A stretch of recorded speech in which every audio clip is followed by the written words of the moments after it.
spaces in between us. We're spending 4 weeks looking at the spaces in between us. And many of us have spent a lifetime thinking we're separate and often less than. We look in the mirror and we say, who am I? Many in this community around the world have been told from birth you're less than whole. You might have been told you're a sinner, or you don't have this, or you don't have that. And so how do you fit into the bigger picture? And we're looking at an idea that just maybe who we are is the very essence of wholeness, and how we relate and what drives us is the drive of connection. And that where we find the answers to the questions that we're asking individually, collectively, as communities, as cities, as states, as countries, as groups that we're in, and globally, come not only from within us, but from the connections that we're able to make in those spaces in between us. We've been working with the ideas from Lynne McTaggart in the Bond. And for those of you who are new to Unity, which is a part of the New Thought movement, what we do here is we look at some of the ideas. We look at New Thought, which is the concept of let's take some of these larger, newer ideas, let's hold them in our minds and see how we are able to be a vehicle for this. And we look at the ancient wisdom. The teachings of Jesus was the basis, and I grew up hearing Jesus as a way shower, not someone to worship as a being, but to listen to these wisdom ideas and to say, how do they affect my life today, and to put these together. And so as we take on some of these concepts of this new thought that we can hold, Lynne McTaggart's work has been really powerful in that. So I invite you, whether you've read The Bond, it's not necessarily a book that says, oh, I feel good, it's wonderful. Instead, it's got the research and the science and some of the pieces that brings out really large ideas. And I want us to concentrate on those and say, how do they affect my life? I grew up hearing a statement about this entity we call God, we call Spirit, the God of your understanding, this essence that might be called divine mind, and it was 3 attributes. And one of them was omnipotent, and my mother, Reverend Billy, recited them regularly as a teenager. I wondered a little bit about our sanity, but I also later on realized maybe there was something I could learn from it. Imagine that, but that was much later on. But the idea of this presence and power, all powerful, meaning it's a creative intelligence, and that all things are possible through this. Then it's the idea of omniscient, which meant all-knowing. This concept that all divine wisdom is present and available to all of us at every moment, every place in space, within us, within you, and within that space in between us. And what we thought was empty space, of course, science has now shown us, is energy.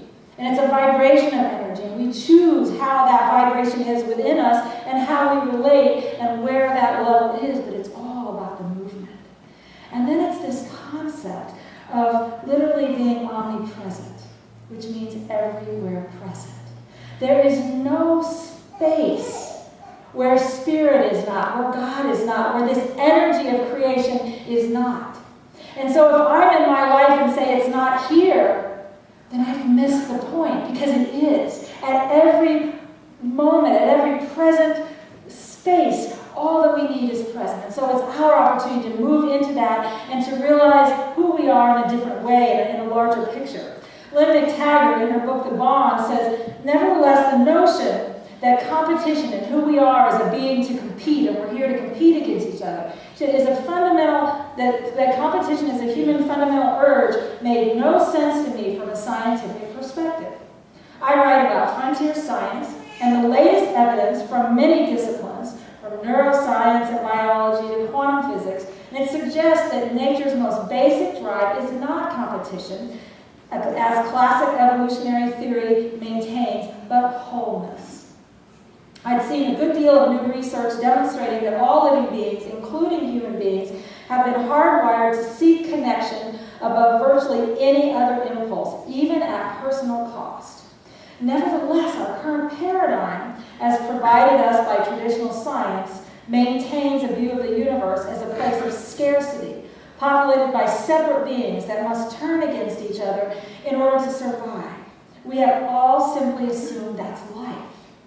I wrote this book to prove to you that we are operating according to an outdated set of rules. I want to show you that the scientific story of who we are has drastically changed and that we must change with it in order to survive. And I believe that's what the universe is calling us to do. We've looked to others for peace. We've looked to others for how do I fit in, what am I? And it's beginning to realize that I don't end here and you begin over there. Instead, literally, there's a oneness that is present, and that we are together in this movement, this journey of life, and that where creation and these larger ideas are going to come into being is not only within us, but within the spaces that connect us. And so our innate drive for connection is such a powerful one. I remember as my late husband and myself went to Russia and adopted our daughter. She was 7 months old. She weighed 7.5 pounds, this tiny little being who was just melted into our arms and just ate everything in sight. And it was this beautiful baby. And then at night we went to put her to bed. And she screamed louder than I believed any 7 pounds could do, 7.5 pounds, because she had not had connection. And so for the next quite a few weeks, we walked her at night, and you couldn't even lean against a wall, because if you started moving, the screaming started, until this being, in an innate drive she didn't even understand, to connect, and to know that connection was there, was so strong. And to gradually watch that connection get into her heart, to a place that now she would have no memory of that. She wouldn't know any of that. But that's the innate drive. And if for some reason in your upbringing that was stopped, and instead a way of violence or anger or fear came into your being, and you thought, I'm separate, I'm somebody different, I'm not whole or complete or enough, and you begin living in what you thought was separation, your innate drive is for connection. And every person around you is there. And so finding those connections and those ways, and I jokingly say right now she's 11 years old, and she's trying to learn another way of connection, of not knowing herself as me. And so I'm getting to now find another way of connection, because this beautiful being that I held and could make happy just by holding her is now saying, you are the meanest mother ever. I am not doing my homework. I am not going to go to bed when you tell me. I'm not going to do that. And she's learning. And so now I am getting to find a larger place, and knowing that our innate drive is connection. And I thought connection had to be in perfection. And so I wanted my connection to be in perfection. I would invite you to enjoy the connection and the perfection in the imperfection, in all of your relationships, in all of the places we're trying to connect. When you're doing it with communities, when you're doing it in service, when we're doing it anywhere, it is finding the perfection in the imperfection and allowing ourselves to build a creative essence that's healthy, that's there. You know, Sylvia Boorstein said, when we are not frightened, we are, just by virtue of being human beings, connected to each other with loving kindness. Our nature is loving kindness. That's who we are.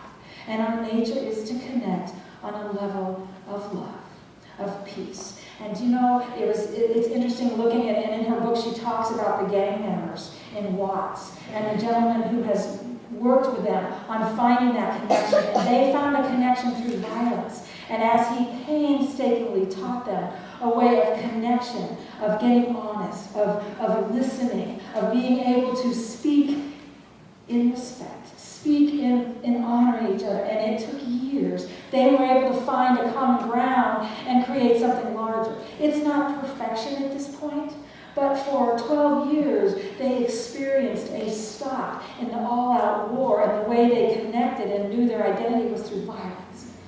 We are getting to learn to connect and to know ourselves without living in fear, as that true essence, as that idea of who we are. And when we do, we realize this is true for all of nature.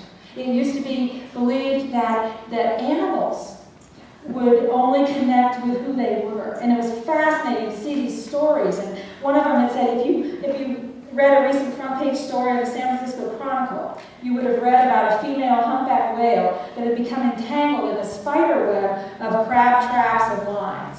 She was so weighed down by hundreds of pounds of traps that literally she was struggling to stay afloat. And a fisherman caught her and realized that she had these ropes tied around her, even went through her mouth and her torso. And so he called one of the environmental groups. This is right outside of the Golden Gate Bridge. And within a few hours, the rescue team arrived and determined that she was so bad off that they're going to have to go in individually and cut these cords. And they worked for hours with curved knives and were able to free her. When she was free, the divers say that she swam in what seemed like joyous circles.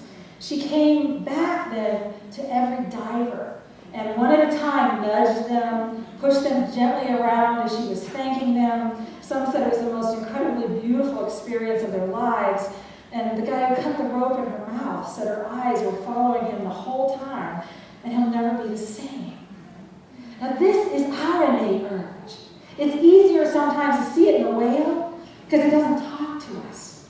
This is our children. This is our parents. This is our society. This is who we are. It's the truth of who we are.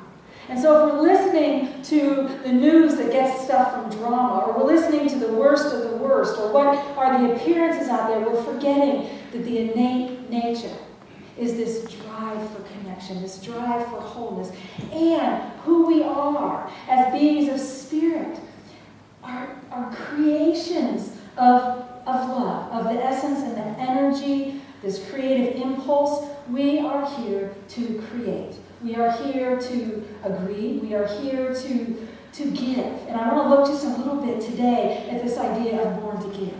We got to see our chaplains. And literally they are the ones who walk with people who are in the hospital and may or may not be coming out of the hospital. And how can we give and serve these beings? How can we say, here I am, to someone we do not know? You get to hold a space and allow a connection. And it's easy to say, they can do it, I can't. My belief is we are all beings who have said, here I am. By saying yes to being birthed into your family, into your relationship, into your life, you have said, yes, here I am. And all the stuff that has happened to you to this point are the gifts